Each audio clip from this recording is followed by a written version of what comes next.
Okay, so I'm going to show you guys a quick refresher on how to put a saw blade in and then how to actually saw a piece out. So when you first get your saw blade out, you're going to make sure that the teeth of your saw blade are pointed down and towards you when it's looking at you like this. Okay, I always put it between my stomach and the table that I'm working at. So the first thing you want to do is get the bottom piece of the saw blade into this bottom knob that's going to be closest to you. So I put it all the way to the bottom and then tighten it. And then when it comes to the top, there's going to be, it really doesn't go all the way to the top, and that's perfect because we're going to tighten it. So it needs to have a little bit of extra room. Okay, so when you tighten it, you're going to put this little knob at the very top that doesn't turn onto the edge of your table or wherever you're doing this at.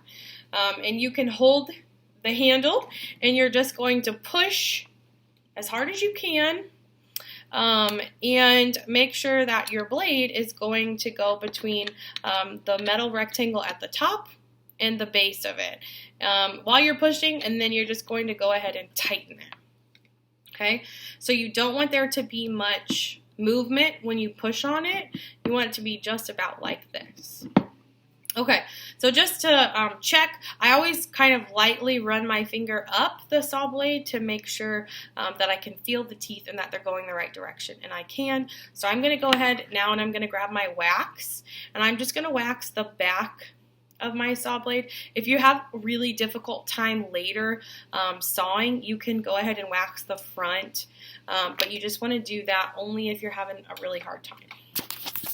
So I went ahead and pre-drew out the shape that I'm going to use. For the sake of the video, I have some that have straight lines and rounded lines, just so I can kind of show you both.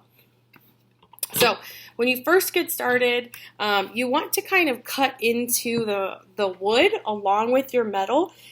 It's a lot easier to do both.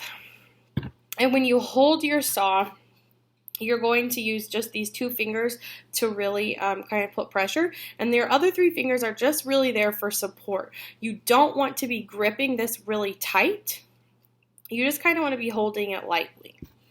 Okay, so I'm going to start at the bottom, and I'm just going to, like I said, cut into the wood and the metal.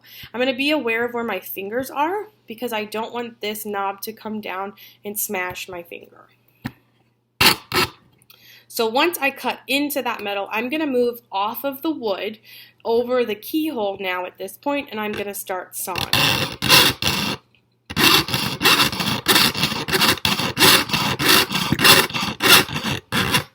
So my first line is kind of at an angle. So once I've come in, I'm going to need to turn my metal piece a little bit so that I can go along with the angle that I drew. So you never want to move your saw frame too much. What you really want to do is move your metal piece. So what I usually say, it's kind of like jogging in place, but with your metal saw frame. So I'm just going to go up and down. I'm not really putting any pressure to move it forward, and I'm just really slowly going to start turning my metal piece until it's the angle that I want it to be. So once it is, I'm going to go ahead and just keep going.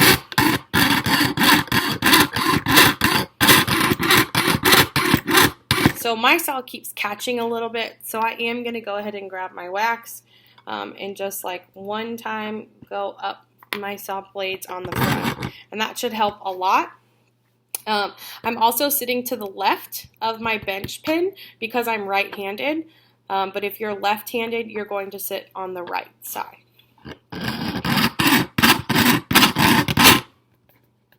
So whenever you get sawing, I always try and put a finger on each side to really kind of stabilize your piece of metal. You're just going to go up and down. You don't need to put much pressure, and you want to make sure that the top of your saw frame is staying parallel with the floor. So you want it to stay flat like this.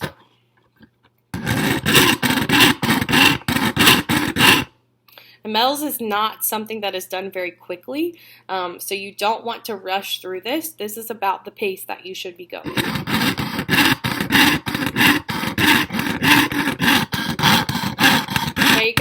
I'm using my entire saw. I'm going all the way from the bottom, all the way to the top, and then back.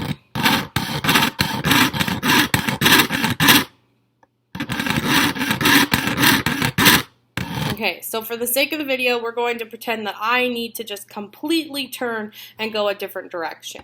So that's when I'm saying we're going to jog in place again. We're just going to kind of go up and down, and I'm just so slowly turning this metal copper square, okay, until I turned it, and now I'm going to keep following this.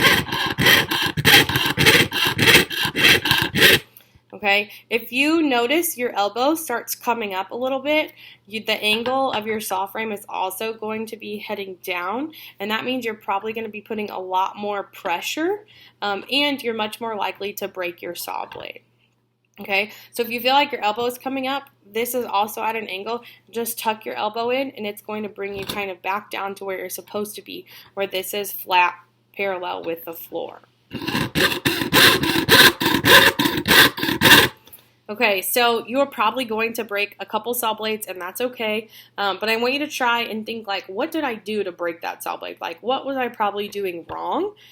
Because eventually, you know, you guys are still learning right now, but eventually you are going to, you know, you should be at a point where you're not breaking saw blades all the time. So most of the time what that means, maybe it wasn't tight enough when you first put it in.